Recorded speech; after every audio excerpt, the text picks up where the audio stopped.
జిల్లా బుచ్చిరెడ్డిపాళెం మండలం జొన్నవాడ పుణ్యక్షేత్రం శ్రీ మల్లికార్జున స్వామి కామాక్షి అమ్మవారి దేవస్థానం నందు ఈరోజు శుక్రవారం పర్వదినాన ఉదయం నుంచి స్వామి అమ్మవారికి అభిషేకాలు నవావరణ పూజలు అత్యంత వైభవంగా జరుపుకోవడం జరిగింది. ఈరోజు ముఖ్యంగా మన దేవస్థానం నందు మనకి అన్నదాన భవనం లోగడ కట్టించినటువంటి భవనం చిన్నదిగా ఉంది.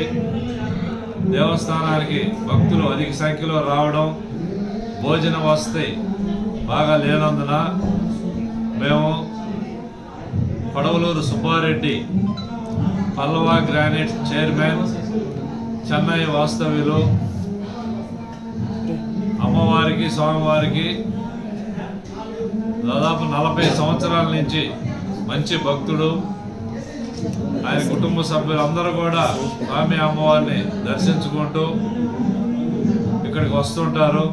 మేము అన్నదాన భవనం గురించి సార్, మనకి జొన్నవాడ పుణ్యక్షేత్రంలో భక్తులు చాలామంది వస్తున్నారు.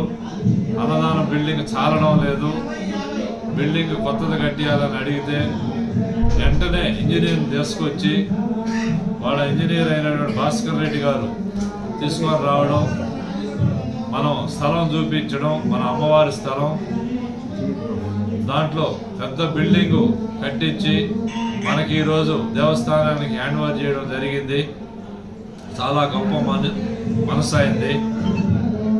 ఎప్పుడు అమ్మవారి కాడికి వస్తున్నా జాతగా ఏదో ఒక రూపేణ మన దేవస్థానానికి ఉపయోగపడుతున్నారు. ఆయన వస్తామంటే మా స్వాములు కానీ స్టాఫ్ కానీ అంత సంతోషపడతారు. ఎందుకంటే మంచి మనసున్న వ్యక్తి. ఈరోజు ఉదయం కూడా గౌరవ శాసనసభ్యులు శ్రీ నల్లపురెడ్డి ప్రసన్న కుమార్ రెడ్డి దగ్గరకు పోయి ఆయన ఆహ్వానించి స్వయంగా తీసుకొని వచ్చి ఇప్పుడు బిల్డింగ్ ఓపెన్ చేయడం జరిగింది. అలాగే దానికి గ్రానైట్ రాయి కానీ వస్తువులు కానీ అన్నీ కూడా చెన్నై కానీ ఆయన ఫ్యాక్టరీలో తయారు చేసి పంపించి త్వరలో దాంట్లో భోజన వసతులు ఏర్పాటు చేసేదానికి అన్ని ఏర్పాట్లు ఉండడం. సుమారు 600-700 మంది ఒక్కసారి సీటింగ్ లేసేదానికి కూడా ఏర్పాటు చేస్తున్నారు.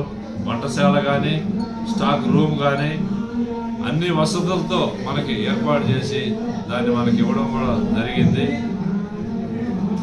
ఎమ్మెల్యే గారు కూడా చాలా సంతోషపడ్డారు. దేవస్థానానికి సుమారు ₹1 కోటి వ్యయంతో ఒక బిల్డింగ్ని కట్టించి మనకు అప్పచెప్పాడంటే అది గొప్ప విషయం.